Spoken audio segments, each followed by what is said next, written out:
Hello YouTube, and welcome back to another video. I just wanted to make a quick one today after the last update video on Pumpkin Road, just talking about 3D printing. Now this is by no means a tutorial, how-to demonstration or anything like that. It's more just of a video to reassure and encourage really.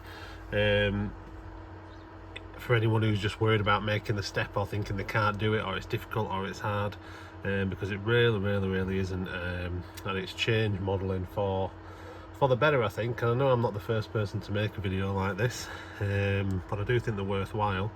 So I just want to give you a quick run through of just the setup I'm using, and then just have a little bit of a closer look at some of the things I'm managing to print and achieve with this printer. So the printer that I'm using, so this is a Longer Orange, and this is a 4K resin printer. If I just zoom out, this is what we're working with here, and it's by no means the best printer out there, not at all, but for what I'm using it for, it's absolutely perfect. Now, I owned this printer for several years actually, and I didn't go anywhere near it. I was fortunate enough to have a friend who absolutely loves the 3D printing world. He got quite obsessed and he had 4 or 5 printers all set up at once, and it kind of overwhelmed me a little bit, and I was lucky enough that one of these just fell into my lap. Now at the time it was a quality 4K resin printer, you know, the details are exceptional. But I was terrified. I don't do technology, I don't like computers, and the motivation to get it up and running was zero, and it sat on my workbench for, like I say, probably 3 to 4 years, and then it just not so long ago, a few months ago before Christmas, that I've got to sort myself out here. A friend came round, gave me a really quick run through of how it all worked, and it could not be easier. It really couldn't be easier.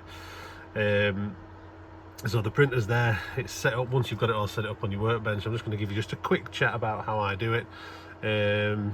Now, everything you could ever wish for is online, so I do use free downloadable sites quite a lot. I am in the process of designing my own things as well, but there's so much out there for free that you can use on your layouts. It's just rude. It's rude not to. Anything you ever wanted is available. Onto those websites, and you just download them. There's just tabs there next to the item you want to download, and that comes through to your desktop into your downloaded file. Open up your 3D printing software. So Chitubox is the one that I use, that's free. Open up your item in there, and you're done. You play with it in there, you add your supports, you rescale it. That's the trickiest part really, just getting used to that program, and knowing what it is you're doing with, you know, the best places to support a model, or where you can remove supports and scaling and resizing. But give yourself an hour and you'll have mastered it in no time. Save that from your file onto your memory stick, plug your memory stick in your printer, hit your file button on your printer, and then as you can see there, you just get all your files on there. So for example there, I've got the ground disk signals, I've got the houses that I edited, windows, chimneys, and it's that simple. You press go and Bob's your uncle, you're producing whatever it is you fancy for your model railway, and it really is that simple. So I can get all that job done now. I can sit down, spend half an hour, and can have a multitude of 10 plus files, you know, downloaded, edited, saved onto memory stick, and set to print all on one printing base. Easy. So honestly, if you're thinking about it, do it. Printers, they're not expensive these days. You can get them, quality ones for below £200. I regularly look at prices and ponder about upgrading. You can even get some for under 100 if you really want to just get into the game and get going. So do it, absolutely do it. It's a game changer. You can just sit at home, anything you ever require. You don't have to wait for model shops to open, deliveries to turn up. Just work it out and you'll get whatever you want. Just some examples here. So we have got some smaller items, so some of the things I've been doing. So we've got the little one of the gravestones that I was using. You've got the cross on there and some imitation writing, which isn't the best one, but it's there. Window frame, so that was one of the windows that I printed. for one of the houses. Got a bollard there, and a gas canister, and it's little things like this that I want it for, and the smaller details. Now obviously you can upscale and do things like this where you get entire Loco bodies. Can't fully remember the name of this, some oil burning Sentinel Loco. But you know, the files are there, people have done the hard work, and if you want something interesting, you just want to have a play with something, then you know they are there to be used.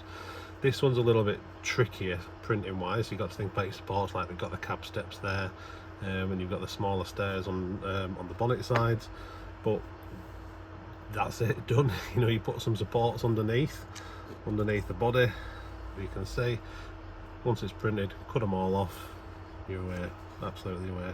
Get it washed, get it primed, and you've got you know, you've got a unique Loco that not many people are going to have. That fits the Hornby 060 Sentinel chassis, by the way, if anyone's interested, but it's on there to use. So yeah, you know, with this combination of a cheapish quality printer, you're absolutely away, so don't shy away from it. Just take the plunge, play with it, and you'll be absolutely fine. I'm just going to take you over to the layout and just have a bit of a closer look and a zoom in at some of the other things that I've been able to do on there, and then we'll wrap it up. So I'll just move you over to Pumpkin Road. Right, okay, here we are down on the engine shed on Pumpkin Road, and we'll just start here. So I know I've just quickly flicked through some of these in the latest update video, but just to highlight some things. So shelving, lockers, you want any of those for interiors, they're on there, Get on there, get them found, get them downloaded, boom, paint them up, you've got interiors. And there is anything you can think of as well. Workbenches, drawers, cupboards, there's an entire lot. Dolls' houses are a good thing to search. There's a lot of furniture on there for dolls' houses. And then obviously using the rescaling part of the 3D software, you can just downsize it to whatever scale it is you're modelling. So 00 gauge, it scales down quite nice. 164 is also a good scale, lots of things available in that. So shelving, lots of boxes and things on there. The brazier and the deck chair, so they're another one. So microscopic holes in the brazier. The deck chair is quite phenomenal. I'm not quite sure if it's picking it up on there if I try to zoom in, but the deck chair has all the lining and the marking on there as you would find on a deck chair. So that's that one. A little bit closer to home, so you've got your oil barrels, some pallets, the petrol can there, the jerry can. I mean, that's tiny. That jerry can is probably about 5mm, if that, and it's got a little lid on there. Again, you can see the indentations in the side of the can. Fantastic. Just moving through the yard. So where are these gas canisters? So these are a little bit different to the gas canisters I showed you over on the workbench. These are the shorter ones, but again, you can see those tiny microscopic pieces of resin that are holding the ring up there on the top. I mean, you're talking like 0.1 of anything there. Really is phenomenal. The cat, the breeze blocks, some more oil drums that need a weather. It's fantastic. The breeze blocks, they're about 3mm. Tiny. Coming back into here, so I did go into detail with the gate of the churchyard, the brickwork on the pillars, the gates themselves are just so fine, and then again the gravestones here. So once they're painted and weathered, the details, they really do just jump out. Brilliant. Moving down to village, wheelie bins. So wheelie bins, they're a brilliant thing that's available on there. Here's some of the street bollards in action. Fantastic. And then into the gardens, so again I've just shown the update video. You've got the pumpkins, you've got the cat, some more of these deck chairs here. The barbecue, I'm absolutely in love with the barbecue. I mean, when I found that, I couldn't believe it. The barbecue is brilliant. These plant pots, so again we've got a trough style pot here, which is the pond. I forgot to say in the update video, though, the pond is full of water. We have got some clear PVA in there. There is some flecks of orange for some goldfish. I don't know if you can just pick them out. But yeah, and it goes on, you know, anything you can find. The electricity box, again we've got some oil drums and some churns and stuff on the platform. So anything you are wanting, it is just available. It's just so rude not to use it. So yeah, quick run through, but in a nutshell, just don't be afraid of 3D printing. Just get one, have a go. If you think it's not for you, honestly, you're wrong. It definitely is. It definitely is. Just give yourself half a day, just have a play, practice something like that. It's entirely worth it. Entirely worth it. So I am going to have another video coming out soon on a new micro layout that I have been building, and that is that's using the 3D printing technology to an absolute premium. So there's going to be a mound of things being used on there, so keep an eye out for that, because there is some things on there already, so the video might come out pretty soon. But anyway, quick run through into my 3D printing world. Don't be shy, have a go, get hold of one, and yeah, changes your modelling life forever. All right, so thanks for watching, hope you enjoyed, and I'll see you in the next video. Bye bye.